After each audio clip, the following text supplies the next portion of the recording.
Adam Peters recently did an interview and spoke about the deepest positions in the draft in his opinion. Tell us about it. Well, yeah, I mean, I think it's great news for the Niners if he is handicapping it right. And I kind of agree with his assessment based on just perusing the players, like watching tons of college football. I don't know every single player in the draft, but just knowing a bunch of them, I think he's, based on what I've seen, I think he's right on the money. That there's a ton of D tackles, there's a ton of defensive linemen of all shapes and sizes, a lot of rushers, a lot of edge rushers, a lot of really exciting defensive linemen of all shapes and sizes. And there's a lot of really, really intriguing stud tight ends. And the Niners kind of need, like among their needs are D tackle, edge rusher, and more dynamic playmaking behind Kittle at tight end, I think.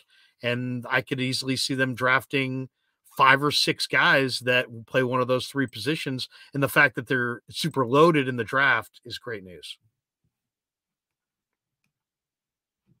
Niners are always trying to draft defensive linemen. So I guess it's good news. And I think they really want to upgrade that tight end spot. I think maybe I'm cynical, but they always scapegoat one person for their loss. And 2 years ago, it was Tart. It was Tart's fault. And I think this year it's Croft.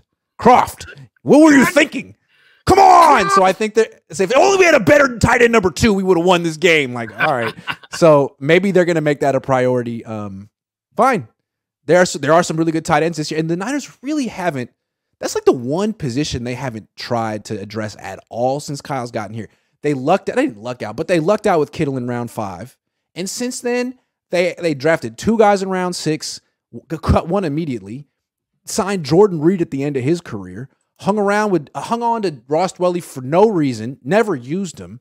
It's like they really don't value the position, even though it's extremely important and they're a play action run first team. They should draft one of those guys this year. It's a weird, if you really think about it, it's a weird deal. In some ways, they really value the position. They've kept 4 tight ends on the roster at times. Yeah. Yeah. So they really do prioritize it on the cut down. They just don't prioritize it on in the draft. Croft was a free agent. Werner, as you said, late day 3 pick, and Dwelley was an undrafted free agent. So, but yeah, they need talent there. They need talent. If you think about it too, tight end might be one of the most underrated positions in the NFL. For whatever reason, they don't get paid like wide receivers, but some of them produce like wide receivers. They're big. They add value in the blocking game. I mean, if you have a good one, that's a cornerstone player in your franchise. Like George Kittle, when he's healthy, is a cornerstone player in a franchise who's frankly underpaid. As opposed, and tight ends are hard to find as opposed to wide receivers, where every year they're like, oh, this is a great draft for wide receivers. There's like 25 wide receivers who could go in the top 100 picks. This year seems like an unusually rare, good draft for tight ends. Don't miss it. Don't pass on it. Yeah. Or even just the jumbo receiver that has great ball skills now could be. I mean, what's Juwan Jennings? Thank you. Juwan Jennings is a big receiver. He's a tight end. With awesome ball skills. He's kind of like a movement tight end. Yeah. He blocks well enough. I mean, he's not a super strong blocker, really, but with Jordan Reed was 235 pounds. So what? He wasn't blocking better than Juwan Jennings at 215. 215, Juwan Jennings has more fight than Jordan Reed at 235. Yeah. Jordan Reed, was pretty bulked up in camp though. We saw it. Yeah, he was. He was jacked. But yeah, it was a lot of like upper body, like lifting, a lot of buys and tries. He had huge arms.